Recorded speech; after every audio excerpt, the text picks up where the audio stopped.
that number, whether it's 4 pounds, 5 pounds, 6 pounds, 10 pounds, that's what it tells me, period. Expected progeny differences.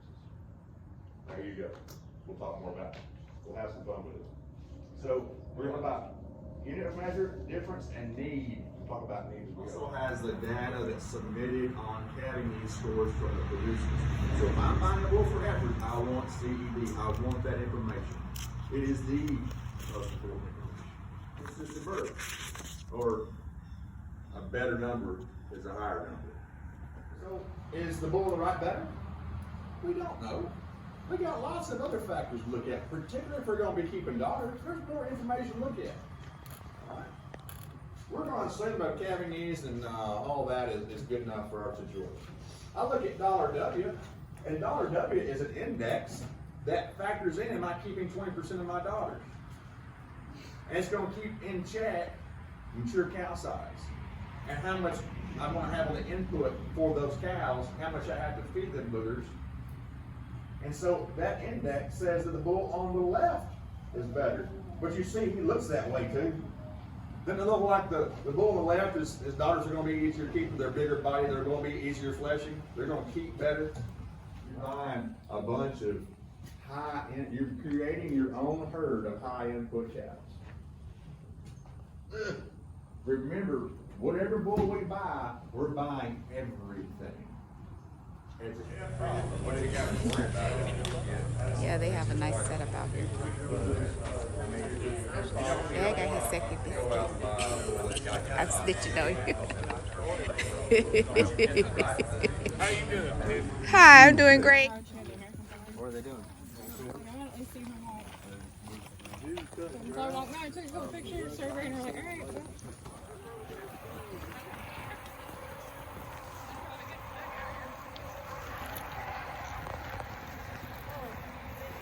We're going to the first part of our environment pasture instruction.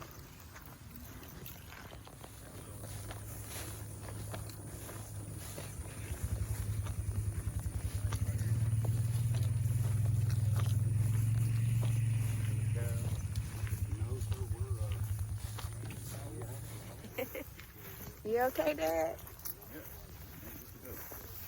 It's high grass. It's a lot of low and high. Hey, how you doing today? I'm doing pretty good.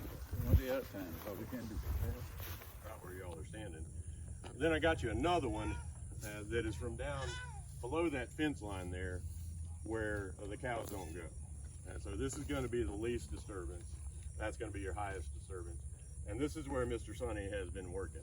I came out here first in 2020 and we did some soil health measurements. And one thing we measured was the infiltration rate, and it's actually fairly good. He can get about 5 inches per hour of rain into this soil. But right under like the 2 or 3 inch layer, so it'll go in, but then it hits a compacted layer right there. And so that's one of the things that he's most worried about here is compaction. Disturbed here. So here's the bypass. I'll just pass them around. And here's the forest. All right, so looking at this one, you see any differences between the two of those? The main thing to notice is the pores inside of this. But the way the test works is that you first put the aggregate into the water, see if it falls apart right then, and let it wait a little bit and dunk them. So I call it the clod dunking test. But that disturbance of dunking it up and down will break apart any remaining glues if they're not very strong. So I've got the same soils here in the test. So I'd like volunteers. I want you all to come up and choose which one you'd like to do. Which one do you want to do? You want to do Sonny's, forest, or the bypass?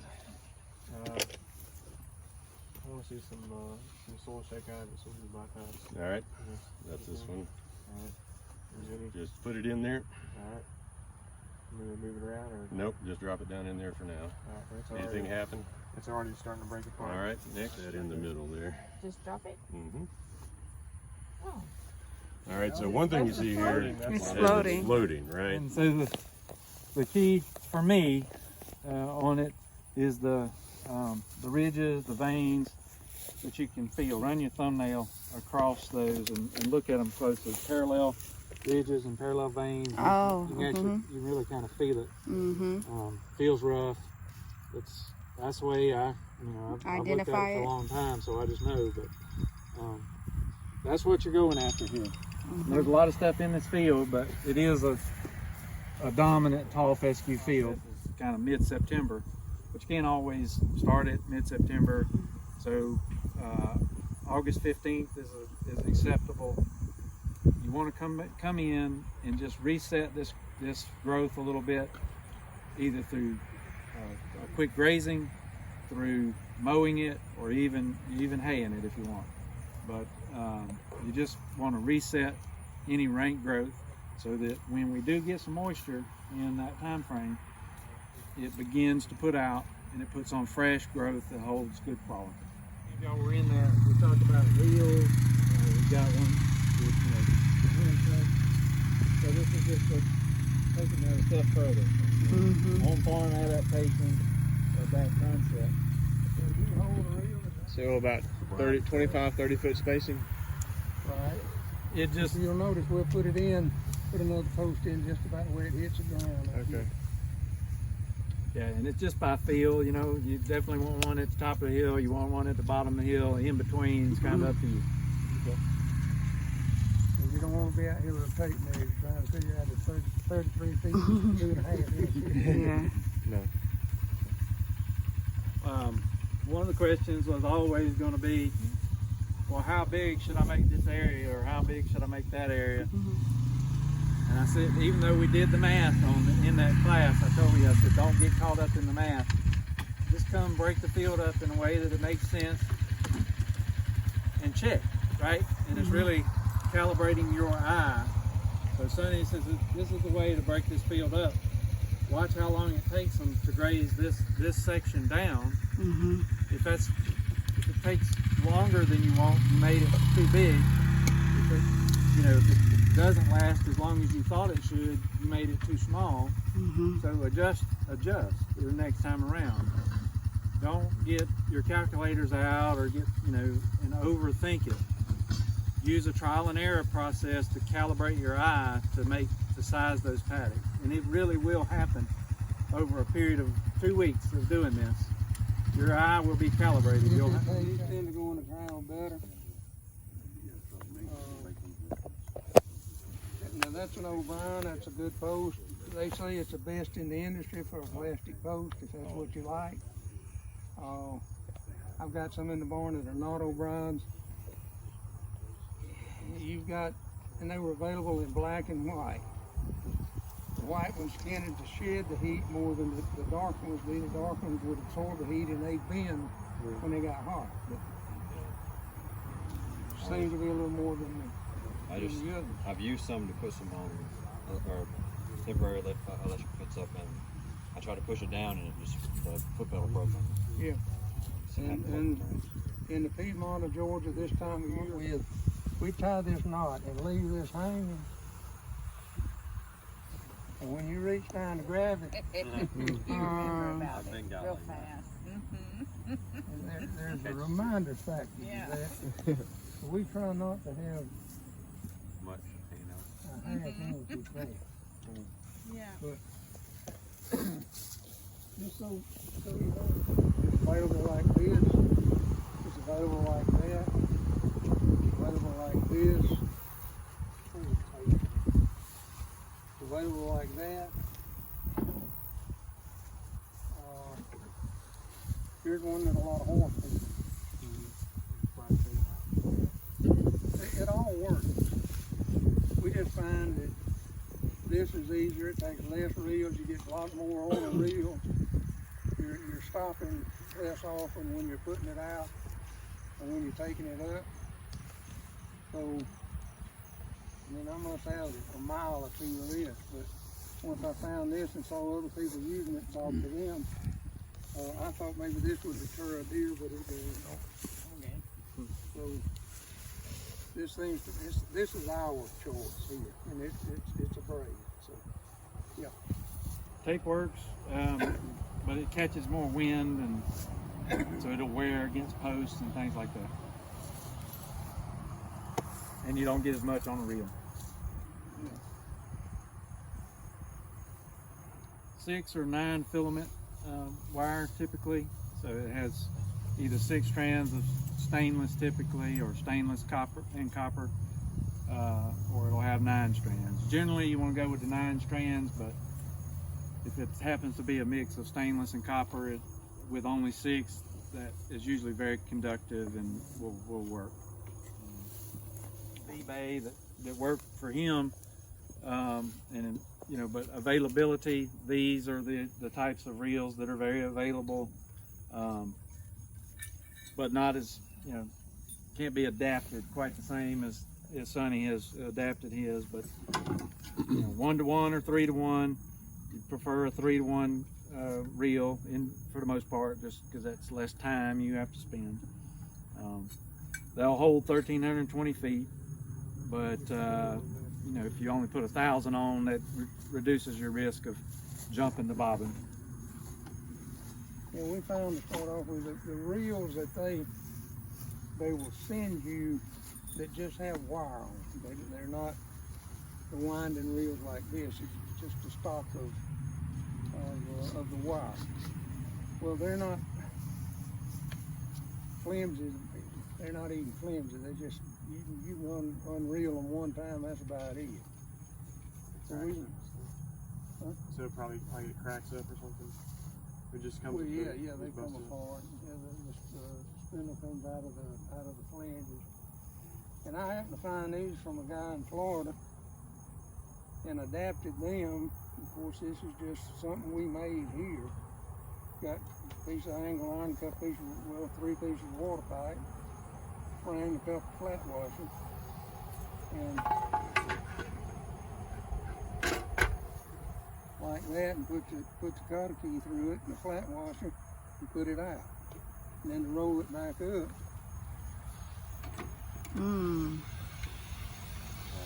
Oh wow.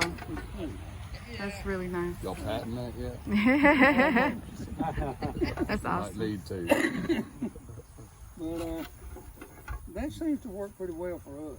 Okay. Of course, I don't walk very far anymore in this tall grass and short grass either, for that matter. So winding up the reel. But of course, you know, this it takes a while to walk. So we can do this whole field what, hour or less, 30, 45 minutes. This type of handle, this is a Zammer. I know it's available on Kincove. I'm not sure where else, but you've got both the option to insulate, grab on insulated, or you can grab on conductive. And so, you know, it just gives you a little more flexibility, saves you time. So it, you know, tends to be worth it to have that flexibility. Simple of that. I like the Gallagher ones because they're tapered, so you can drive them a little bit better. So these are flat on both ends. To get it driven yesterday, we had to start a pilot hole to do that. Not a big deal, but it's one more step you have to take. Fiberglass can get irritating, you know. I ain't hanging on to it gets in, but this one is coated, so it'll hold up longer and not do that to you. This one's pre-drilled. Pasture Pro, you can get them undrilled if you want to, and drill them yourself, you know, whatever, if you just need specific heights. But one thing to note, at least on these, a lot of people will thread wire through these posts, and that's very time consuming, but it's not the way it's really meant to work. So they come with essentially a cotter key, cotter pin, and you would just typically, you know, grab your wire, right? Your wire's through there, not through the post. Okay. Yeah, don't make that mistake. Okay. Timeless fence posts may be the only one that I think you could adapt to them to this, but I think they actually want you to thread those posts onto the wire. you would have a conductor through here as you see in any of these. And you can put another one through here with this adapter. Another one through here, so you can have 3 strands or 4 strands if you want it. And these things are pretty inexpensive. There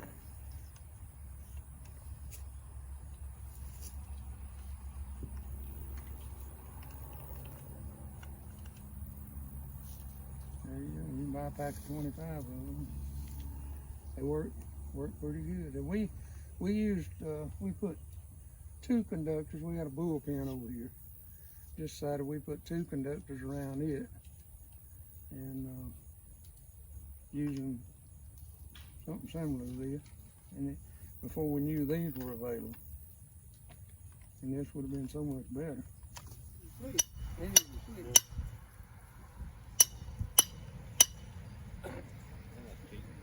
That's awesome. Do a poly hole first. Work smarter, not harder. And we have to resort this time of year. That's about the only way to do it. Mm. Yeah, I think I said, but even driving this one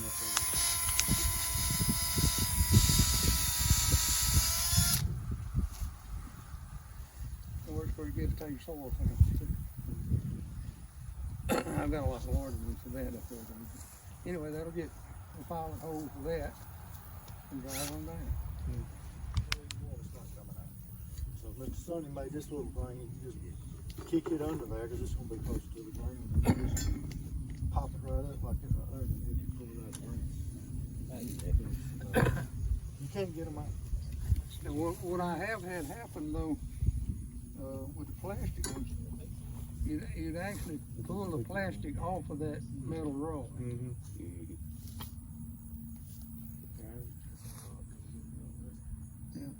I don't know whether they pull it out of that one or not, but some of those others I had up there, it would. It's just, everybody's preferences vary, so that's my favorite kind of post right there. Yeah. Who'd you say made that? O'Brien. O'Brien. And one thing that makes this beneficial, you put a bunch of them in a box and you reach in there and pull it out. You put a bunch of them in a box, it's amazing. Pull them all out at once. Yeah, that's one of the things that makes them arduous to use.